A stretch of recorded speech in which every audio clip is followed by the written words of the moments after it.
que hacer así. Así, por ejemplo. Bueno, en primer lugar, les saludo a todos. Y la verdad que estoy muy contento porque tenemos unos grupos de estudio que, madre mía, ¿no? ¿Cómo están aprendiendo? La verdad, el martes con Graciela nos llevamos una satisfacción bárbara porque vimos el empeño, la calidad de las respuestas, la forma de involucrarse. Eso se llama tener actitud de querer aprender y saber más del Señor, ¿no? Todo lo que hacemos allí, igual que en el curso del IET, que lo hace Ana María, también lo hacemos nosotros, es buscar más conocimiento de la palabra. ¿Por qué? Porque cuando uno entra en la palabra de Dios, si bien uno dice la Biblia la puedo leer, por supuesto está disponible para todos, realmente tiene su vuelta la palabra, ¿no? Tiene sus interpretaciones. Hoy estábamos hablando acá con el hermano Mariano que, bueno, cómo se fueron disociando las iglesias a partir de la primitiva, la iglesia católica, la iglesia de Oriente, la iglesia copta, la iglesia protestante y las miles de denominaciones que la nutren, cada una con su punto de vista. Después los testigos de Jehová, los mormones, variantes que no se pueden llamar estrictamente cristianas, pero que todas abrevan en algún pasaje significativo de la Biblia para agarrarse, ¿no? Digamos, para tomar ese pasaje y desarrollar una nueva doctrina teológica. Y yo siempre me gusta un poco meterme en problemas. Entonces, esta semana dije, ¿de qué puedo hablar el jueves? Porque no estaba previsto y debido al viaje de Luis, así se produjo este enroque con Julián, que va a predicar, gracias a Dios, el domingo, que es un gran predicador y lo queremos tener también los domingos.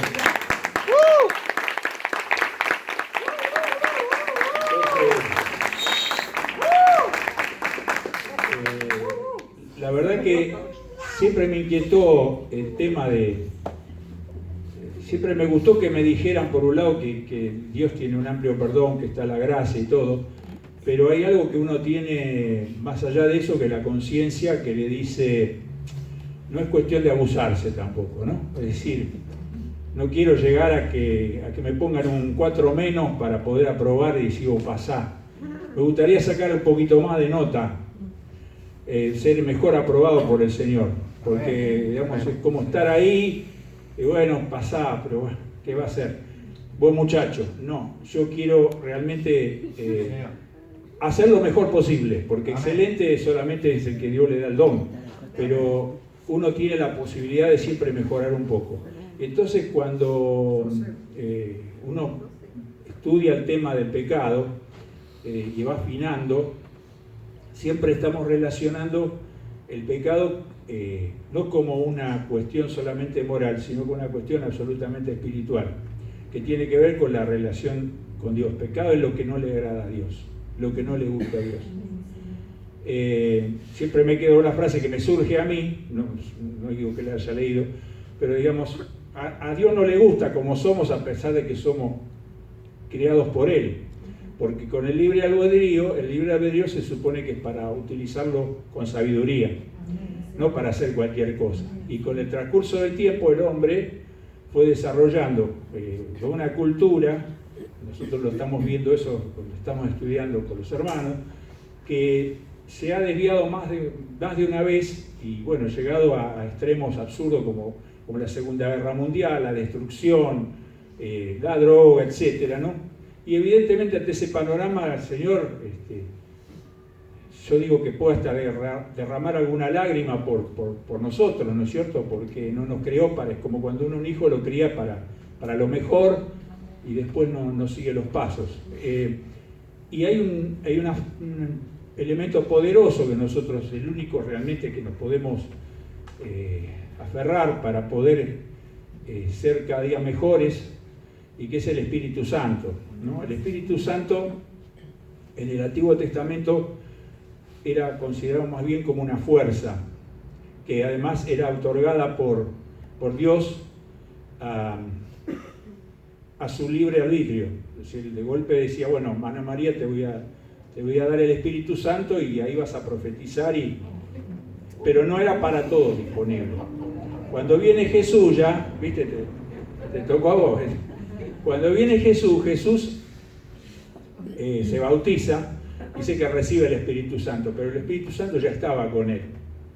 Estaba con él desde el momento de la concepción, obviamente, por ser el Hijo de Dios. Estaba pleno, pero él iba adquiriendo la conciencia y a pesar de ser quien era, cumple con ese paso, ¿no es cierto?, para tomar ahí la posta de Juan y decir, bueno, acá estoy yo para predicar la base de todo lo que nos dice Jesús, que es la predicación del reino de los cielos. Eso es lo fundamental de Jesús. Él nos trae a la realidad un reino donde Dios es protagonista, que obviamente por su excelencia y por sus cualidades pareciera inalcanzable. Pero Él nos dice que con Él se ha acercado ese reino. Por lo tanto, hay alguna manera de acercarnos a Él en vida y después también, porque nos da una expectativa, una esperanza más allá de la vida, pero que tiene que ver con el cumplimiento en vida de ciertas cosas. Y nosotros tenemos que desarrollar en lo posible la mejor conducta, la mejor actitud y conducta que agrade a Dios, no solo para ser aprobado, porque como digo, bueno, finalmente por misericordia, bueno, entrar, sino porque cada minuto que uno pierde haciendo cualquier otra cosa que no estar agradando a Dios, se cuenta como negativo al final de la vida de uno. Uno lo va a sentir eso. Yo estoy seguro de que cada uno de nosotros que se ha convertido, en el momento de la verdad, cuando ya más o menos se da una idea de que no queda mucho, porque tienen tantos años, lo que fuera, y hace un balance, la falta de tiempo ya para compensarlo, debe producir, si uno no hizo la cosa bien, un cierto temblor, ¿verdad? Algo como que, ¿qué oportunidad me perdí? Pero por eso siempre es bueno pensar las cosas antes. Y el Espíritu Santo, en cambio, en el Nuevo Testamento adquiere la característica de una persona, alguien con el que yo puedo contar, con estas características, como para señalarlas que están en distintas partes del Nuevo Testamento, pero que nos informan un poquito de las cualidades del Espíritu Santo, que es conocerlo, es toda una tarea de toda una vida, porque es como un manantial de posibilidades que nos da Jesús a través del Espíritu Santo, y uno puede tomar una, dos o tres, y otro puede tomar 5.000, 10.000, porque es infinita la cantidad de perfeccionamiento que nos puede dar el Espíritu, pero hay que estar con la sintonía fina, cada día buscando más. Dice, por ejemplo, que es nuestra guía, que mueve a misericordia, que enseña, y también dos cosas que no son tan agradables, porque puede ser entristecido o apagado, porque no solo obra sobre nosotros, sino que nosotros también de alguna manera lo llegamos a afectar. Y hay algo que siempre me llamó la atención, que es ese famoso pecado imperdonable, la blasfemia, puede ser blasfemado. Y ahí me dediqué a buscar, me dirigí a la búsqueda estos días, desde que tuve el conocimiento de que iba a hablar hoy, ¿no? Porque esos temas que uno se mete en problemas, que decía Mariano, son temas difíciles. Cada uno lo interpreta a su manera.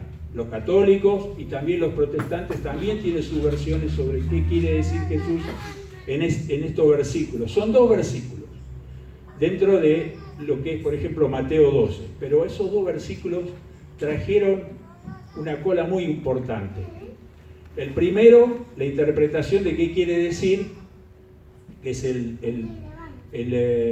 12:31, qué quiere decir pecar o blasfemar, contra el Espíritu Santo, que él dice que es un pecado imperdonable, en un contexto, por eso lo vamos a leer para ver el contexto.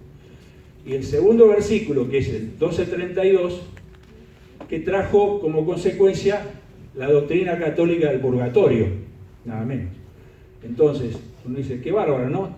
Unas pocas palabras y que produjeron tantas consecuencias. Y hoy mismo nos lleva a la reflexión, porque como digo, a veces hablamos con Graciela muchas veces, la medida que uno no piensa en la palabra, no medita y hasta tiene encontronazo con la palabra, ¿por qué no? No siempre va a decir amén, no entiendo, esto no me parece que no cierra, pero está trabajando sobre la palabra y la palabra está trabajando sobre uno.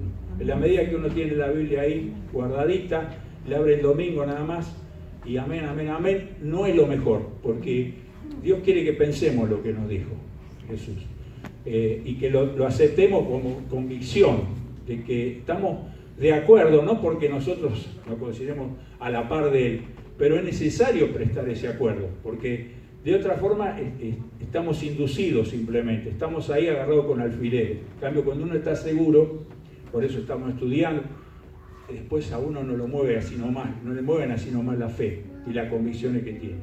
Voy a leer un poquito todo el contexto porque es rápido, pero para que veamos cómo se interpretó esto, ¿no? Mateo 12, lo voy a leer uno por uno, rápido. En aquel tiempo iba Jesús por los sembrados en un día de reposo, y sus discípulos tuvieron hambre y comenzaron a arrancar espigas y a comer. Viéndolo los fariseos le dijeron: he aquí, tus discípulos hacen lo que no es lícito hacer en el día de reposo. Pero él les dijo: ¿no habéis leído lo que hizo David cuando él y los que con él estaban tuvieron hambre? Como entró en la casa de Dios y comió los panes de la proposición, que no les era lícito comer ni a él ni a los que con él estaban, sino solamente a los sacerdotes. ¿O no habéis leído en la ley como en el día de reposo los sacerdotes en el templo profanan el día de reposo y son sin culpa? Pues os digo que uno mayor que el templo está aquí. Y si supierais qué significa misericordia quiero y no sacrificio, no condenaríais a los inocentes, porque el Hijo del Hombre es Señor del día de reposo. Primera acotación. Vamos hacia esos versículos, pero Jesús nos enseña que hay que tener la actitud, hay que plantarse ante las cosas que te dicen cuando uno está de acuerdo. Por eso él era como un tábano, ¿no?, para los fariseos, porque continuamente estaba moviendo la estantería, ¿no? Y después se explica un poco el complot, todo lo que sucedió, pero sin esa actitud de Jesús de no abuenarse simplemente por quedar bien con ellos, no estaríamos hoy acá. Estamos acá porque Él peleó por la verdad. 12:9. Pasando de allí vino a la sinagoga de ellos, y aquí había allí uno que tenía seca una mano, y preguntaron a Jesús para poder acusarle: ¿es lícito sanar en el día de reposo? Él les dijo: ¿qué hombre habrá de vosotros que tenga una oveja, y si ésta cayera en un hoyo en día de reposo, no le eche la mano y la levante? Pues ¿cuánto más vale un hombre que una oveja? Por consiguiente, es lícito hacer el bien en los días de reposo. Ahí está diciendo algo muy importante. Entonces dijo aquel hombre: extiende tu mano. Y él la extendió y le fue restaurada sana como la otra. Una sanidad más de Jesús.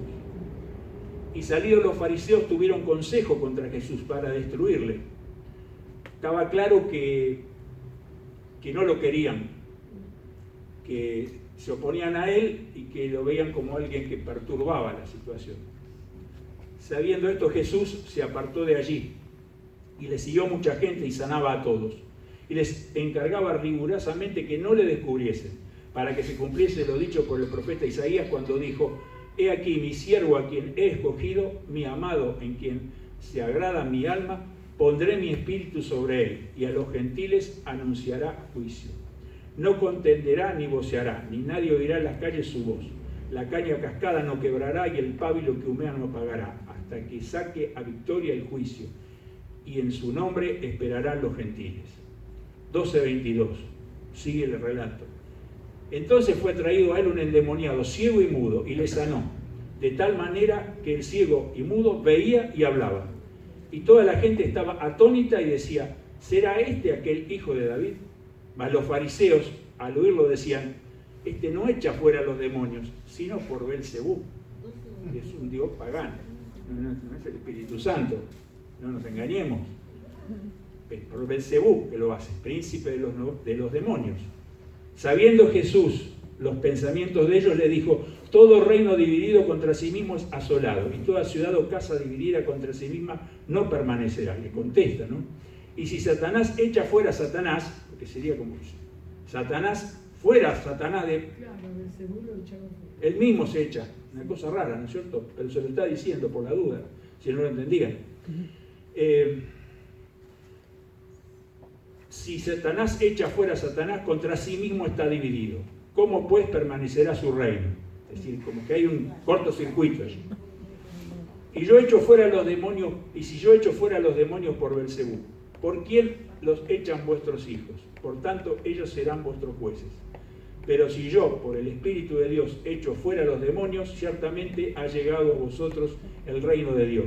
Porque ¿cómo puede alguno entrar en la casa del hombre fuerte y saquear sus bienes si primero no le ata? Y entonces podrá saquear su casa. El que no es conmigo, contra mí es, y el que conmigo no recoge, desparrama. Otra declaración de Jesús que no dejaba lugar a duda de cuál era el lado correcto. Claro, recordemos que Jesús, para nosotros sería hoy un muchacho, 31, 30, 32, depende de cómo, no sabemos exactamente, frente a ancianos ya de una élite religiosa, que supuestamente es con el orgullo de sabérselas todas, y decirle esto, plantársele, francamente, es difícil de entender, ¿no? De ponerse en la situación. Y por eso es grande el Señor, porque a pesar de ser una persona del pueblo, con una gran sabiduría, obviamente, eso sí, reconocida por todos, pero enfrentándose a gente mayor, cuando la gente mayor en esa época, en esa cultura, tiene una predominancia absoluta, es algo de notar. Y ahí vienen las dos frases, los dos versículos que generaron tanta polémica. Por tanto os digo, todo pecado y blasfemia será perdonada a los hombres, mas la blasfemia contra el Espíritu no le será perdonada. A cualquiera que dijere alguna palabra contra el Hijo del Hombre, le será perdonado.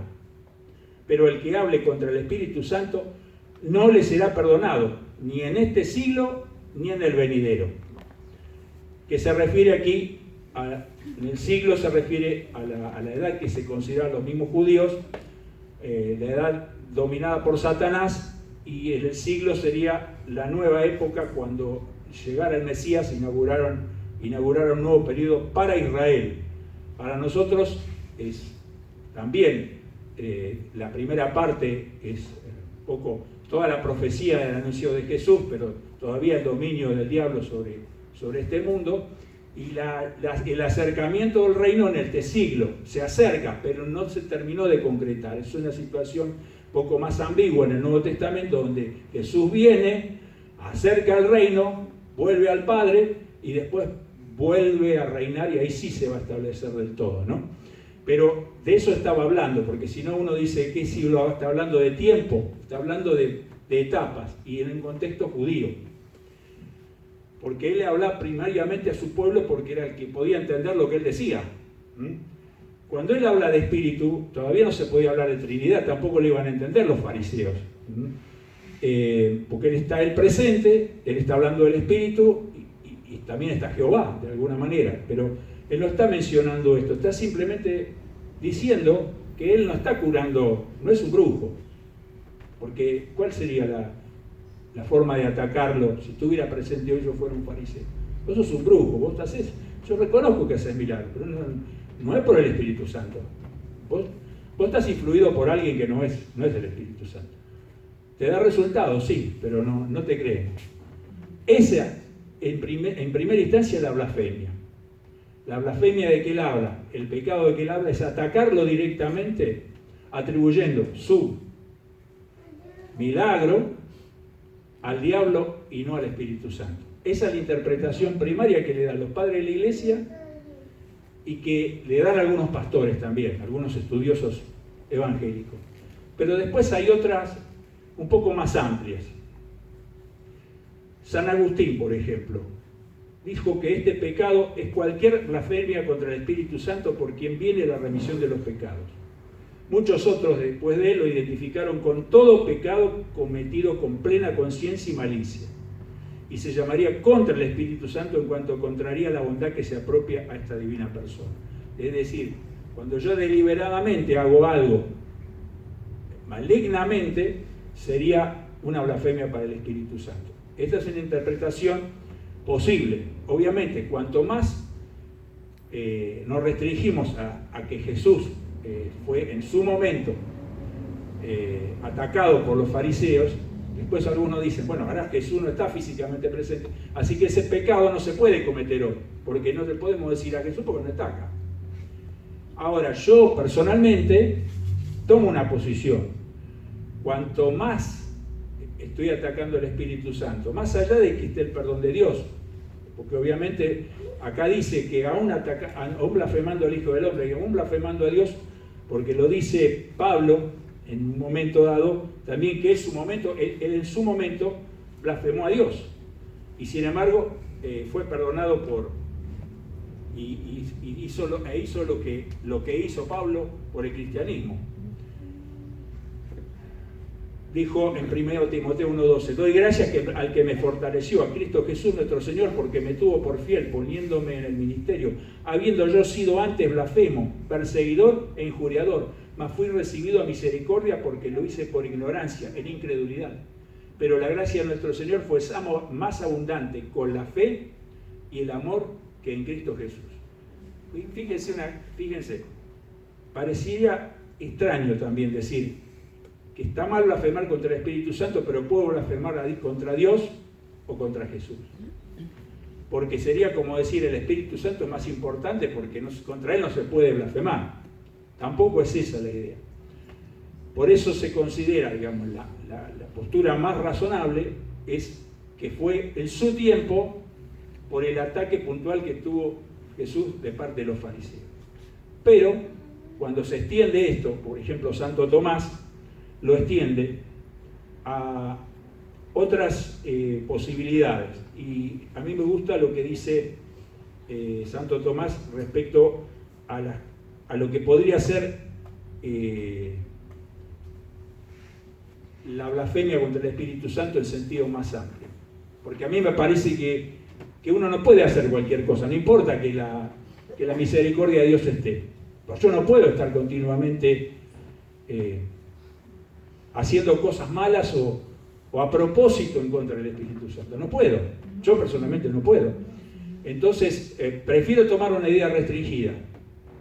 Quiere decir que no me dé tanta libertad, porque el Espíritu Santo es como un pastor, ¿no? Pastorea. ¿El pastor qué hace? Junta las ovejas, no la deja. La que se quiere ir la trae al rebaño, porque ahí está segura. Si yo no quiero andar haciendo por ahí, dando vueltas, porque yo sé que todo eso es malo para mí. ¿Y qué decía Santo Tomás? Fíjense que acá estamos hablando de toda una tradición conjunta, ¿no? De la tradición católica, porque de esto se habló en toda la vida y somos de alguna manera lamentablemente separados, pero unidos en cierta forma por el amor a Jesús.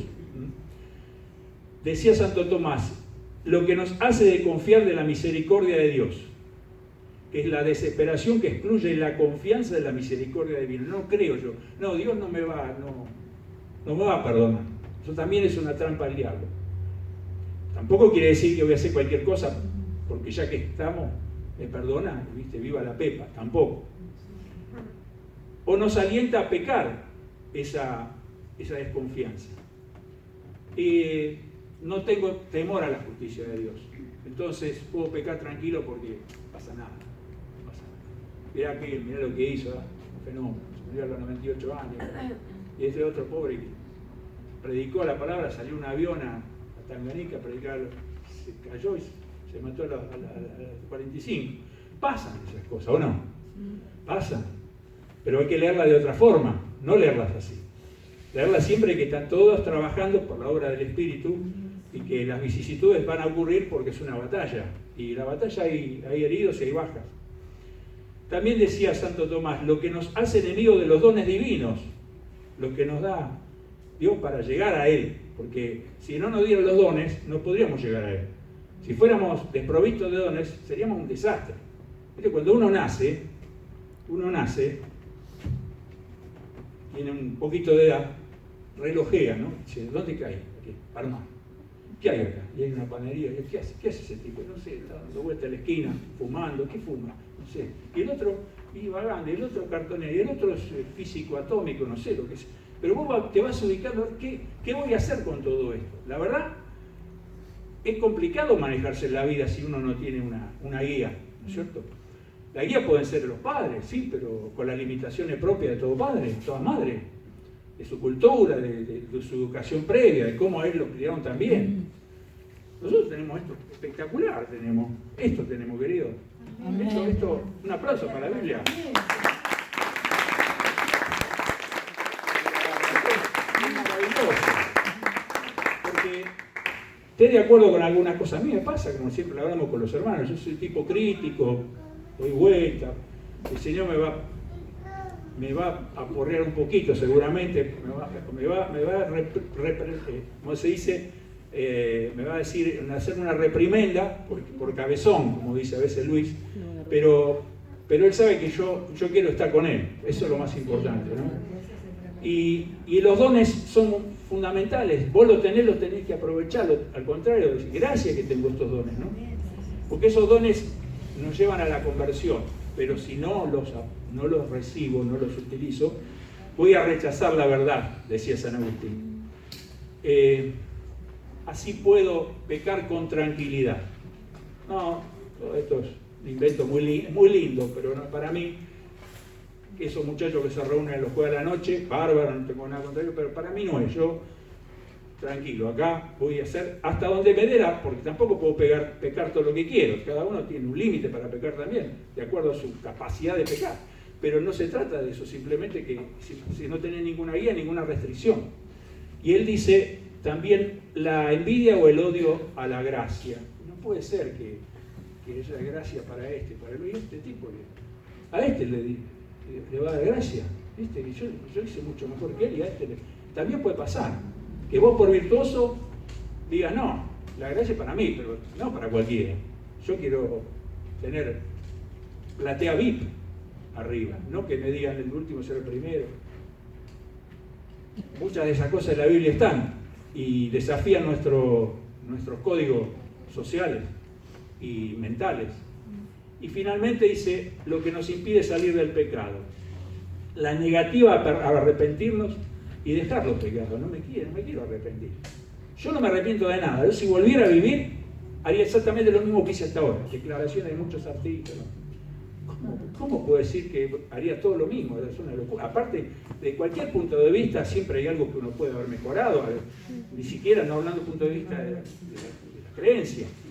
Menos, desde nuestro punto de vista, decir yo no me arrepiento de nada. Porque dejaste un tendal seguro, tremendo, y eso no es solamente que tu alma ha sido perjudicada, sino que has perjudicado a muchos otros más. Dice Proverbio 28:13, el que encubre sus pecados no prosperará, mas el que los confiesa y se aparta alcanzará misericordia. Ya lo decían los Proverbios.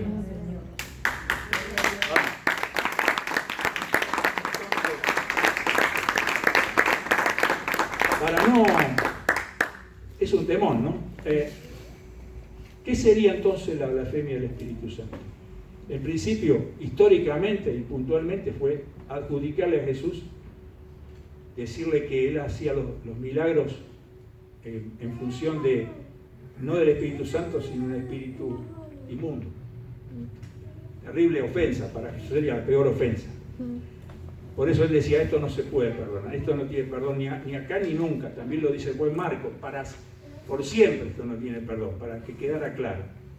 Pero como dice, este pecado no puede ser perdonado en este siglo ni en el próximo, algunos entendieron, como San Gregorio Magno, el Papa número 64, que habría pecados que podrían ser perdonados después.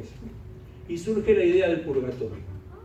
Un lugar de perfeccionamiento para los pecadillos, no para los pecados gruesos. Por los pecados gruesos va derecho al infierno, si sos virtuoso vas para arriba, y si estás ahí, momentito, pasa por aquí, vamos a hacer un proceso de purificación que incluye, en esos casos, la misa por los difuntos y demás.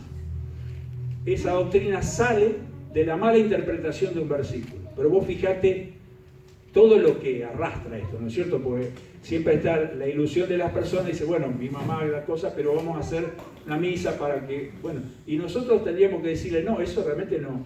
Lutero lo combatió porque dice, como que la expiación de Cristo no fue suficiente, porque hay pecados que todavía no están terminados de resolver.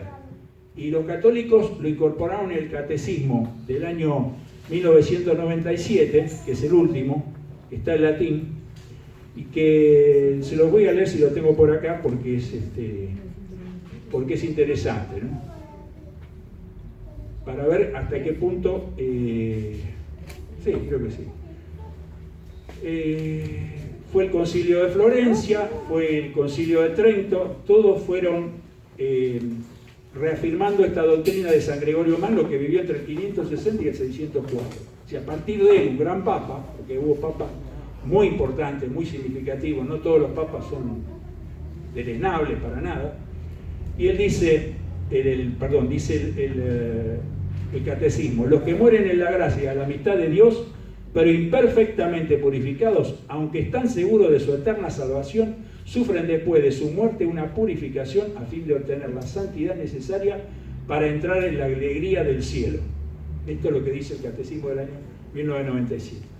Es decir, yo lo que quiero decir, traigo para esta predicación más que nada significa, aparte de entender un poco, cada uno va a entender qué significa blasfemar contra el Espíritu Santo. Blasfemar es injuriar, blasfemar es ningunear, blasfemar es atacar verbalmente, por medio de la palabra, no solamente acá o acá, sino por medio de la palabra, enfrentarse verbalmente, o sea, cosa grave.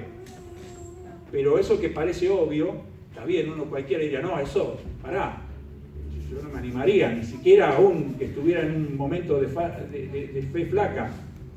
Pero las otras, como la de San Agustín y otros, que van más a nivel fino, dice, cuidado, cuidado. No sería en este caso, según lo que dice en la palabra, rechazar al Espíritu Santo el tema. O poder rechazarlo y el Espíritu Santo puede volver, caso de Pablo, y convertirse. Pero, cuanto menos problema tenga con el Espíritu Santo, mejor. Cuanto mejor te lleve con el Espíritu Santo, mejor para vos. ¿Por qué?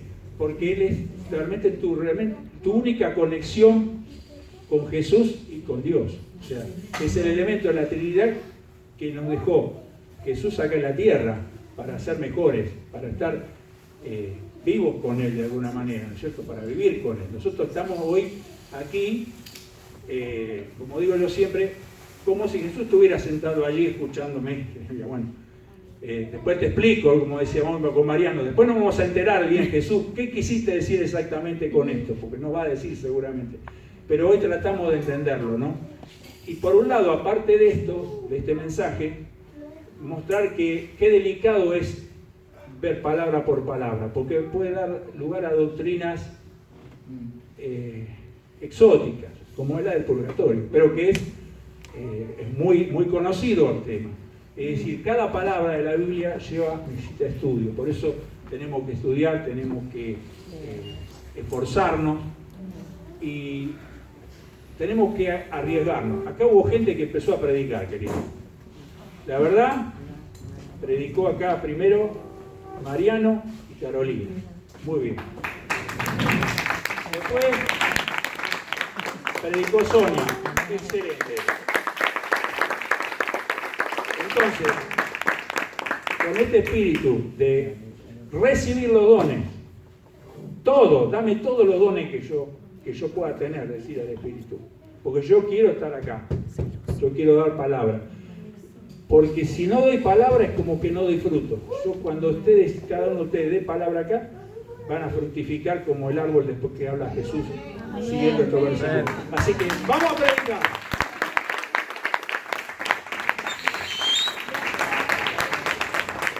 Vamos a hacer una oración por todos ustedes. Señor Padre Celestial, te agradecemos por esta bella noche, gracias por estos hermanos espectaculares que tengo, Señor, que cada día nos llenan más de satisfacción con su empeño, su su capacidad, su amor por vos y por tus cosas, Señor. Aliéntalos, ayúdalos y dales una perspectiva para que ellos puedan expandir tu palabra, porque hay dones, hay equipo, hay base, hay fibra acá, Señor, y lo queremos aprovechar para la gloria de tu reino. Gracias, Padre.